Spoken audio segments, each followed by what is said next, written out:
Main stream के media channels और social media में आजकल ये डिबेट की जा रही है कि क्या जिस तरह से रशिया ने यूक्रेन के ऊपर हमला किया था, ठीक उस तरह से चाइना ताइवान के ऊपर हमला करेगा या फिर नहीं। कई एक्सपर्ट्स का मानना है कि जिस तरह से रशिया ने यूक्रेन के ऊपर हमला करने से पहले मिलिट्री एक्सरसाइजेस के नाम पर अपनी सेना को मोबिलाइज किया था, बॉर्डर तक कई सारे हथियार लाए थे, सेम वही चीज आज की डेट में चाइना ताइवान को घेरते हुए मिलिट्री एक्सरसाइजेस करके कर रहा है। जबकि एक धारणा ये भी बनी है कि चाइना ताइवान के ऊपर हमला नहीं करेगा, क्योंकि चाइना ने अपनी आंखों के सामने रशिया के रूप में एक बेहतरीन एग्जाम्पल देख लिया है कि किसी दूसरे देश के ऊपर हमला करने के क्या क्या नतीजे भुगतने पड़ सकते हैं। कई सारे एक्सपर्ट्स का कहना है कि रशिया यूक्रेन युद्ध को चाइना केस स्टडी के रूप में देख रहा है, क्योंकि ताइवान लोकतांत्रिक देश है, लोकतंत्र के लिए लड़ रहा है।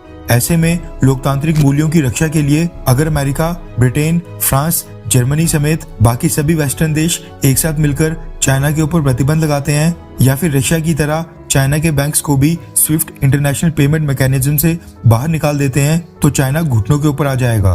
लेकिन इस बात की आशंका भी कम है, क्योंकि ताइवान को इस दुनिया में मात्र 15 देशों की मान्यता हासिल है।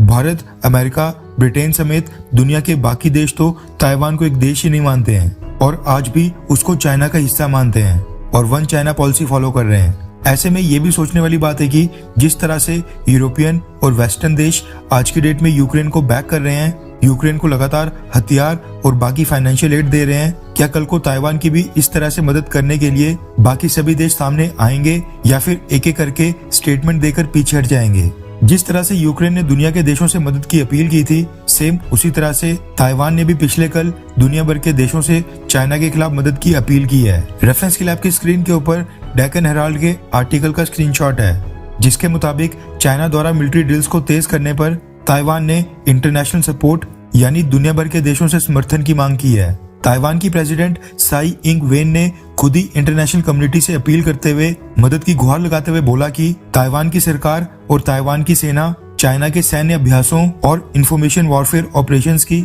बारीकी से निगरानी कर रही है। जरूरत पड़ने पर चाइना को जवाब देने के लिए भी तैयार है। मैं अंतर्राष्ट्रीय समुदाय से डेमोक्रेटिक ताइवान यानी लोकतांत्रिक ताइवान का समर्थन करने और रीजन की सिक्योरिटी सिचुएशन को एस्केलेट यानी और ज्यादा बढ़ने से रोकने का आह्वान करती हूँ। इसके साथ ही ताइवान की डिफेंस मिनिस्ट्री ने भी जानकारी दी है कि चाइना के 20 एयरक्राफ्ट, जिनमें फाइटर जेट के साथ साथ bombers, refuelling aircraft, submarine hunters शामिल हैं, ये और समुद्र में 14 नेवल वेसल्स लगातार एयर सी ऑपरेशंस कर रहे हैं। ताइवान की सरकार इस समय काफी डरी और सहमी है, क्योंकि इस समय दुनिया का एक भी देश चाइना के अगेंस्ट और ताइवान के पक्ष में बिल्कुल नहीं बोल रहा है। इवन ताइवान के अंदर ही एक वर्ग ऐसा है जो चाइना के साथ रीयूनिफिकेशन का समर्थन करता है। इंफॉर्मेशन वॉरफेयर के जरिए पिछले कई सालों से चाइना ताइवान के अंदर ऐसे लोगों की संख्या को किसी भी तरह बढ़ाने की लगातार कोशिश कर रहा है, ताकि ताइवान के ऊपर जब हमला किया जाए तो चाइना को सपोर्ट करने वाले लोग भी वहां पर सिग्निफिकेंट नंबर में हों।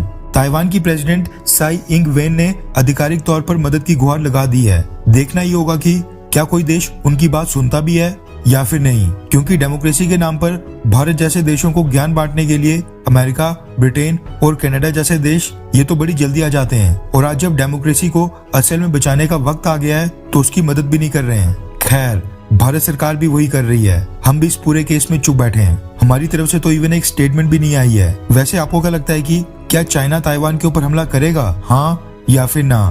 नीचे कमेंट करके अपनी राय जरूर बताएं।